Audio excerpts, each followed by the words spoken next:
Hey everyone, and welcome back to Cruising with Matthew. In this video, I'm going to give you a ship tour of P&O's Britannia, which I sailed on in April 2023 for a 12-night cruise to Spain and Portugal. So I really hope you enjoy this video.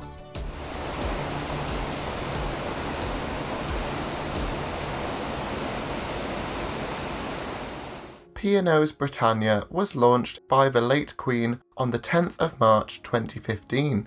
Britannia is a Royal class ship, weighing in at 143,000 gross tons and can carry 3,600 passengers and 1,390 crew across 15 passenger decks.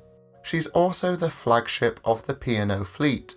Now, I have a real soft spot for Britannia as I cruised on her way back in June 2018, and I enjoyed that cruise so much that it rekindled my love of cruising, as well as inspiring me to start cruising with Matthew. As a result, I thought it was long overdue that I make an updated series of videos about Britannia, as my camera skills have hopefully improved since 2018. Do note that Britannia has had a refit since this recording, so some areas may look a little different. However, hopefully you find this video useful. Now, I do want to mention that P&O kindly gifted us some extra onboard credit for this cruise, which I used to try the variety of specialty dining options on board. However, you'll still get my honest opinion about each of these restaurants, and you'll be able to look forward to a full dining tour video, which I'll release in the near future, so watch this space. So without further ado, let's take a look around. Starting on deck 5 at the very front of the ship, you'll find the Oasis Spa. Sadly, I wasn't able to get any footage here, but it's the place to go if you fancy a spot of pampering and offers a variety of treatments, massages, manicures, pedicures, as well as a salon. There's also a hydrotherapy pool here too, although sadly we didn't get a chance to go in here during our cruise. Moving aft, there's reception, which is the place to go if you have any cruise ship queries on board. Adjacent, you'll find explorers. This is the place to go if you want to book any excursions organised by P&O themselves. Now, as we'd been lucky enough to be gifted some onboard credit by P&O, we went on several of these. One was to the Sears Island Nature Reserve when we were docked in Vigo. Whilst in Gibraltar, we enjoyed a tour of the rock and learnt about its fascinating history. These were decent value, but it's always worth looking at third-party offerings too to see which one suits you best. Next door, you'll find a small shop which sells a variety of P&O branded souvenirs. Nearby, you'll find the Limelight Club, which is an extra charge specialty dining and entertainment option on board Britannia. Briefly, an evening here costs between £25 and £35 per person, depending on the artist performing. Included within the price, you get to enjoy a 3-course meal before settling into a performance with your chosen artist. The food itself tasted really good, and they did a great job at accommodating Yean's dairy intolerance. Performance-wise, we got chance to see Joel Harper-Jacks, who was captivating to listen to as he performed a variety of well-known songs from the West End and a few surprises along the way. Do note that tables in the Limelight Club are first come, first served, so I'd recommend getting to your performance early so you can get a good spot. Overall, we really enjoyed the Limelight Club, and I'd happily do it again, provided there was a performer who suited our style. Moving midships, we encounter Britannia's 3-deck tall Atrium, which runs from decks 5 to 7. This is the first area you'll see when you embark Britannia and never fails to impress. Although it's not as jazzy as some ship atriums, the overall decor makes the atrium feel sophisticated and relaxed. I just love the starburst sculpture, as I felt like it was quite a unique design, and I've never seen anything like it on other cruise ships. I also enjoyed the spiral staircases here, as it just made the whole area feel that bit more special and gives a few unique photo opportunities. On deck 5 of the Atrium, you'll find the Market Cafe, which is a fabulous place to grab a variety of hot and cold drinks, including Costa coffee and tea pigs. You can also choose from a variety of extra charge cakes and patisserie. Alternatively, you can go for some snowflake gelato if you fancy something a bit cooler after spending some time in the sun.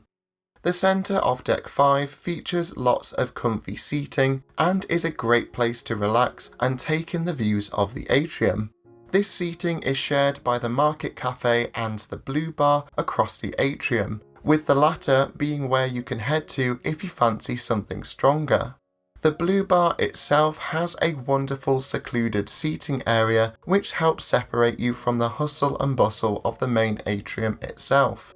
Close by is the White Wall Art Gallery, which showcases art from a variety of artists and are available to purchase if you fancy it. Now, even though I doubt I'll ever buy any art on a cruise, I always enjoy having a wander through here and looking at the various styles on offer. Leaving the Atrium and heading to the aft of this deck, we encounter the Meridian Restaurant, the first of 3 main dining rooms on board Britannia. This, along with the Peninsula Restaurant directly above on Deck 6, offers freedom dining in an evening. If you choose this option, you can dine at any time between 6 and 9:30 p.m, as well as choose any table size.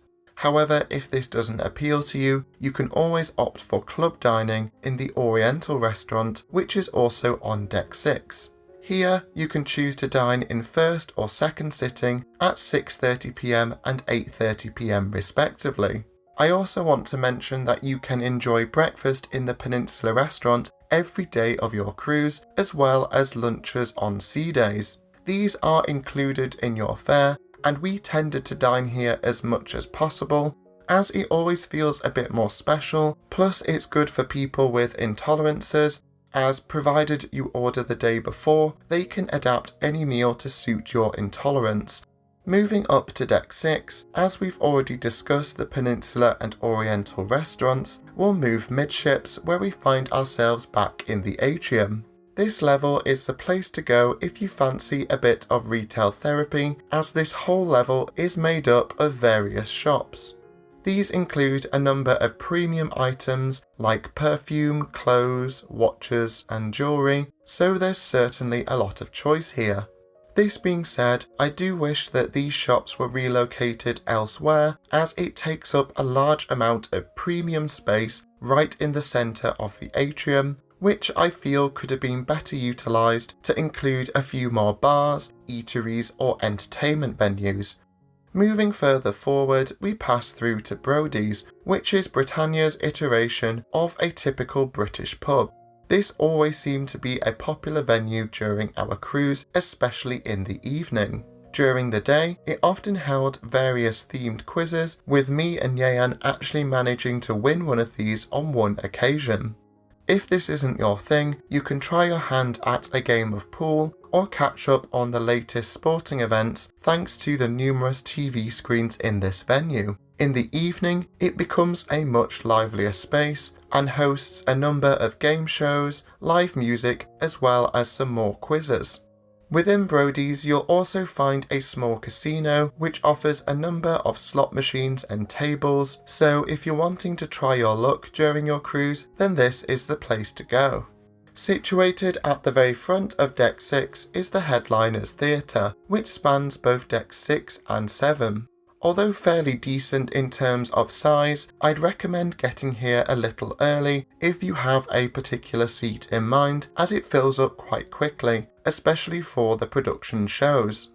During our cruise, we enjoyed a variety of guest entertainers ranging from singers, comedians, magicians, and even the ventriloquist Gareth Oliver. Overall, we found the guest entertainers to be of a really high standard and felt like they offered a good amount of variety. However, the highlight for me were the production shows by the Headliners Theatre Company. These were always packed full of energy and featured a good number of song and dance routines. Moving up to deck 7 and leaving the upper level of the theatre, we'll make our way to the Crystal Room. During the day, this area is used for a variety of activities, including the Syndicate Quiz, which became a favourite of ours even if we never did all that well here. Throughout the rest of the day, its dance floor is often utilised for a number of dance classes covering a range of styles and skill levels. In the evening, there's the opportunity to try your new skills by heading to the dance floor before or after dinner. However, the Crystal Room can go slightly less refined, as on occasional evenings karaoke is held here and is lots of fun to listen to and was always a laugh. Moving back into the atrium on its upper level, we find Java Coffee. This is yet another area where you can pick up a number of hot and cold drinks. Do note this can get very popular during sea days, but I did enjoy sitting in this little offshoot from the cafe, as it's often a quieter spot offering some great views out to sea. Stepping outside, there's a small portion of open deck space so you can take in the sea or port views. However, do note that on this side of the ship, smoking is permitted.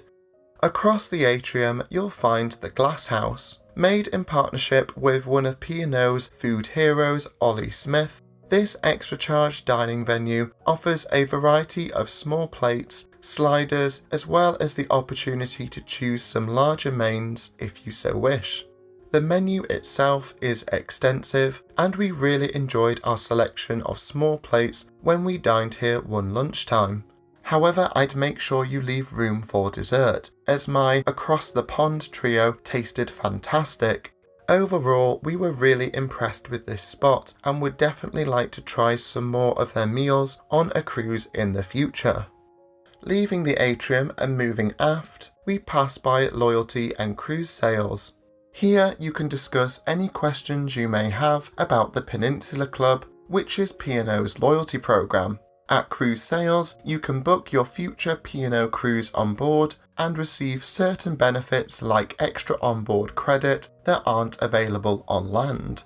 Nearby is the photo gallery, where you can view any photos taken of you by the ship's photographers. Whilst we rarely purchase any of these, it's always good to have a quick flick through just in case you find something you like. I also like the fact that P&O use these large computer screens, which helps prevent wastage by avoiding printing lots of unwanted photos.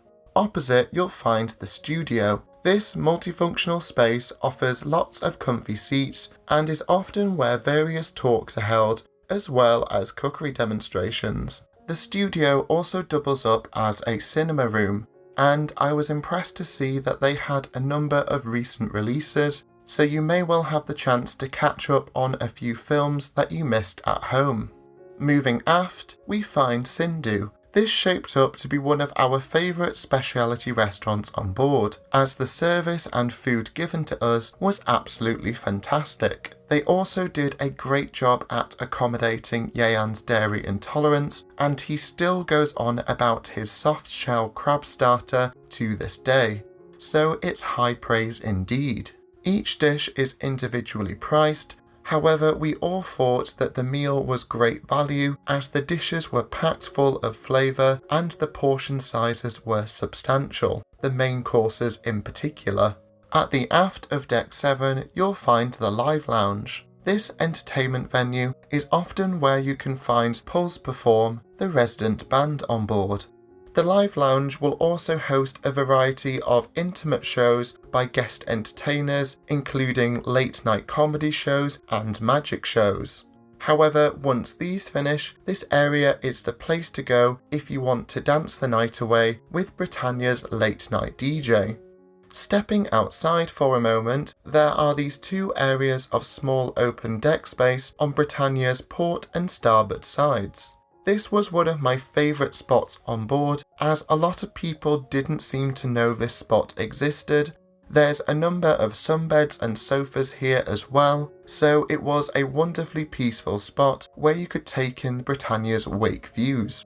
Decks 8 to 15 consist entirely of cabins, with us staying in an OB grade larger inside cabin, which was a great size for me, Yeyan and our friend Ian. However, I'll do a full cabin tour in the near future, so watch this space. Jumping up to the forward section of Deck 16, we find the Crow's Nest, a forward-facing observation lounge which looks right over the front of the ship. This is by far my favourite lounge on board Britannia, as you can enjoy some stunning views thanks to the panoramic floor-to-ceiling windows in this venue. By day, it's a great spot to relax into one of the comfy chairs and read your favourite book whilst enjoying a coffee.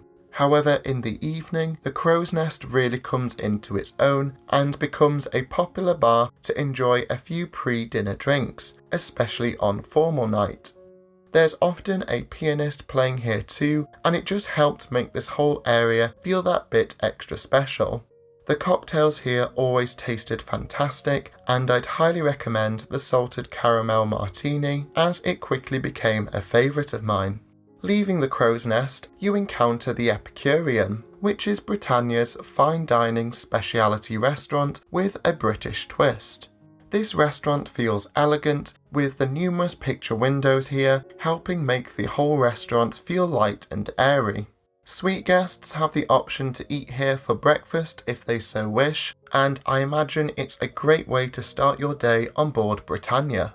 On sea days, the Epicurean is the place to go if you want to enjoy an elevated afternoon tea experience. This costs £17.50 per person and is the perfect place to go if you want to celebrate a special occasion or if you fancy treating yourself. To start this meal off, you're offered a selection of teas to enjoy before being presented with a sizable afternoon tea stand.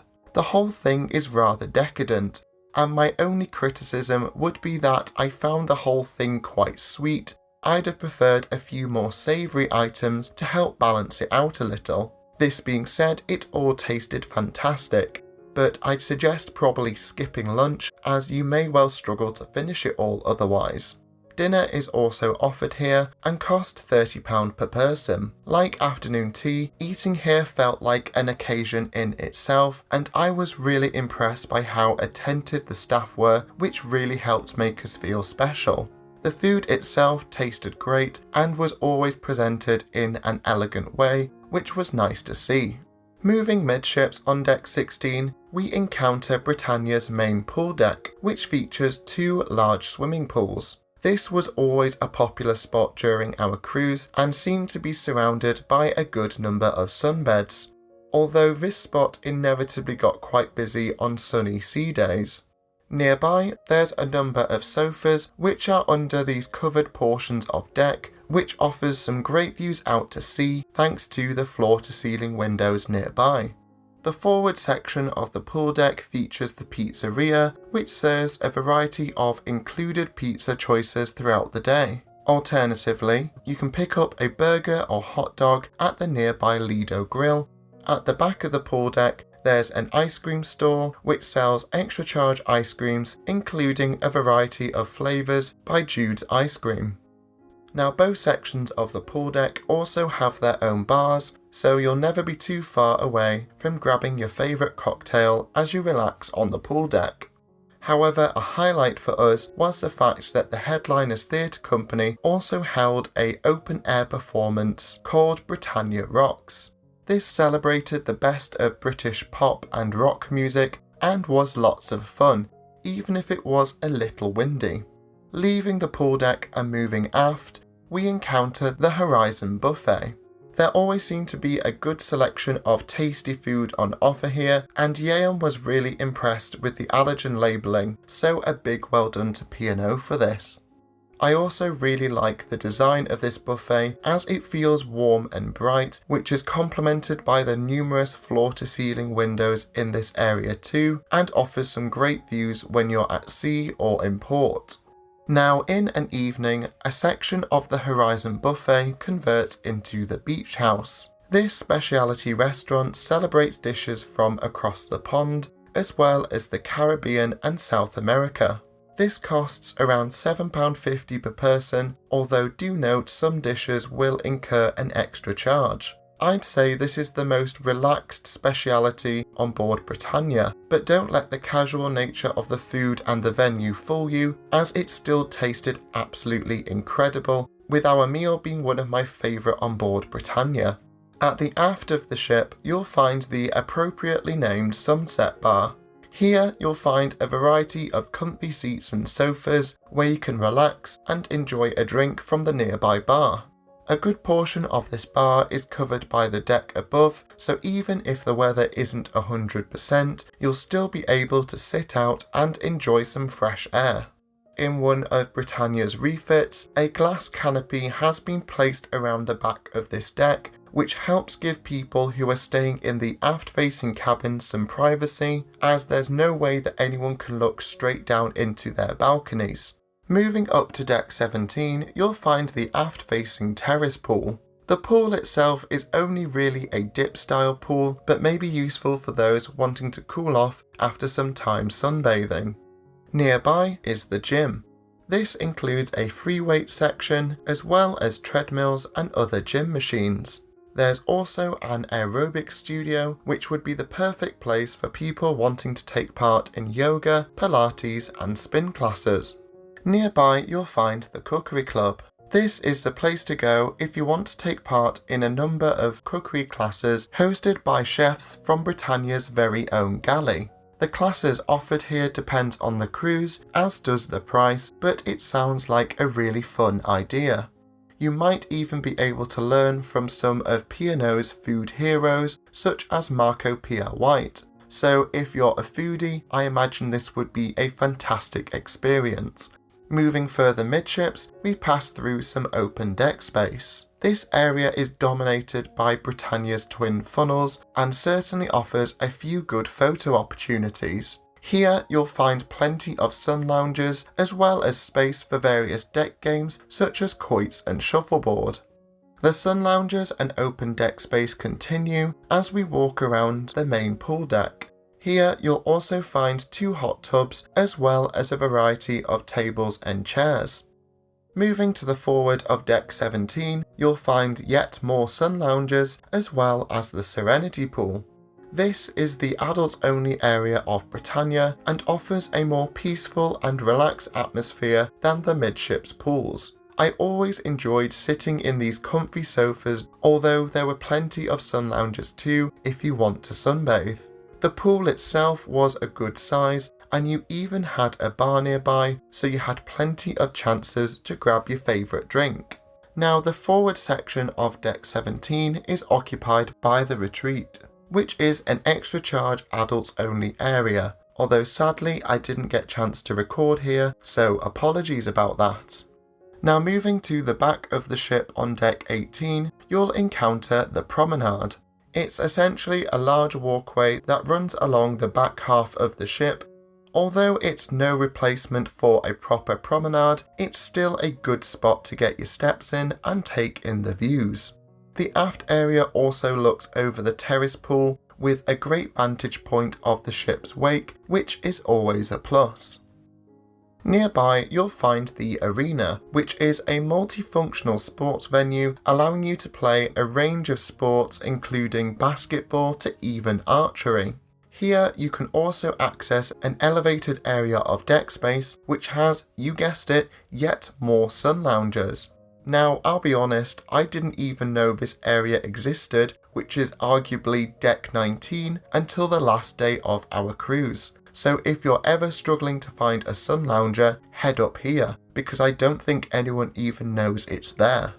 Jumping back down to deck 18 and moving further along the promenade, you'll be able to get some fantastic views of Britannia's twin funnels. So the ship geek in me loved taking lots of photos and videos here, especially this eerie footage when we sailed into the English Channel under heavy fog at the end of our cruise. Now the only other area where deck 18 exists is just in front of the main pool deck and offers a good view as well as offering some additional sun lounger space. Finally, there's this higher level of open deck space which isn't on the deck plans, so again I'll call it deck 19. This gives you an incredible view across the pool deck, the funnels and the back of the ship itself. We loved standing here during sailaways as you really got a sense of scale and how manoeuvrable she was when entering or leaving port.